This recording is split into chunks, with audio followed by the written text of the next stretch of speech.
আজকে 53 বছর পরেও একটা ছাত্র জনতার অভ্যুত্থানের পরে এই মিডিয়ার উপরে আক্রমণের বিষয় নিয়ে আমাদেরকে কথা বলতে হচ্ছে। আমি গত পরশুও বলেছি, তার আগে আমি স্টেটমেন্ট দিয়েছি। আমরা বলেছি যেটাকে আমরা নিন্দা জানাই, ধিক্কার জানাই। আমরা সবসময় মনে করি যে আমাদের লড়াইটাই তো বাক স্বাধীনতার জন্য, লড়াইটা তো গণতন্ত্রের জন্য, এবং এই যে দীর্ঘ লড়াই করে আসছি, এই লড়াইয়ের মূল বিষয়টা হচ্ছে আমি আমার কথা বলতে চাই, আমি আমার অধিকার প্রয়োগ করতে চাই, ভোটের অধিকার প্রয়োগ করতে চাই। এই বিষয়গুলো কিন্তু অত্যন্ত জরুরি বিষয়। কিন্তু দুর্ভাগ্য আমাদের যে আজকে কিছু মানুষ তারা জাতিকে বিভ্রান্ত করার চেষ্টা করছেন। আপনার কিছু কথা বলা হচ্ছে যে কথাগুলো আমার কাছে মনে হয় যে পুরোপুরি নৈরাজ্যের দিকে নিয়ে যাচ্ছে, এনার্কির দিকে নিয়ে যাচ্ছে। এটা আমাদের সকলের ঐক্যবদ্ধ হয়ে আপনার এটাকে বন্ধ করা দরকার। না হলে যে লক্ষ্য নিয়ে এই যে আমাদের ছেলেরা প্রাণ দিয়েছে, আমাদের মানুষের প্রাণ দিয়েছে, এটা সবটাই ব্যর্থ হয়ে যাবে। একই সঙ্গে আরেকটা কথা আমি আজকে একটু মনে করে দিতে চাই যে বাংলাদেশের আমরা যারা লড়াই করেছি 1971 সালে স্বাধীনতা যুদ্ধের সময় থেকে আজ পর্যন্ত যতগুলো আন্দোলন সংগ্রাম আমরা করেছি গণতন্ত্রের জন্য, আন্দোলন করেছি আমরা দেশে গণতান্ত্রিক রাষ্ট্র ব্যবস্থা। 65% পর্যন্ত বিদ্যুৎ বিল সাশ্রয় করে আপনাকে রাখে প্রশান্তিতে।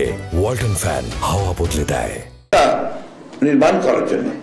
কিন্তু মাঝে মাঝে হঠাৎ করে কিছু কাজ হয় যেটা আপনার রাজনীতিকরণের দিকে নিয়ে যায়।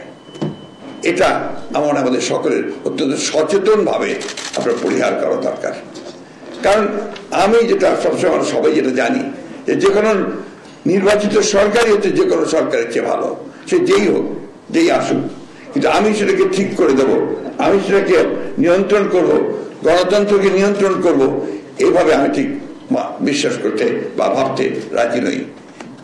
চর্চা হোক, যেটা হয়নি গত 53 বছর, সেই গণতন্ত্রের চর্চা হোক, চর্চার মধ্যে দিয়ে আমরা সামনের দিকে এগিয়ে যেতে পারবো, আমরা আমাদের সকলের মত প্রকাশ করতে পারবো।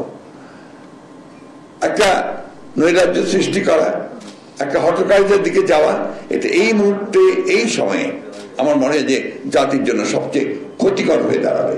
আমরা বারবার এই কথা বলছি যে আমরা যেন এমন কিছু না করি যাতে করে আজকে যে পরাজিত ফ্যাসিস্ট যে পালিয়ে গেছে ভারতে এবং বেশ নিরাপদ আশ্রয়ই আছে, সেখান থেকে কল কাটিয়ে নাড়ছে যে বাংলাদেশের এই যে গণতন্ত্রের সম্ভাবনা সৃষ্টি হয়েছে, বাংলাদেশের মানুষের আশা আকাঙ্ক্ষাগুলোকে বাস্তবিক করবার যে একটা সুযোগ সৃষ্টি হয়েছে, এটাকে নস্যাৎ করে দেওয়ার জন্য এই বিষয়গুলো আমার মনে হয় আমাদের খুব বেশি প্রয়োজন।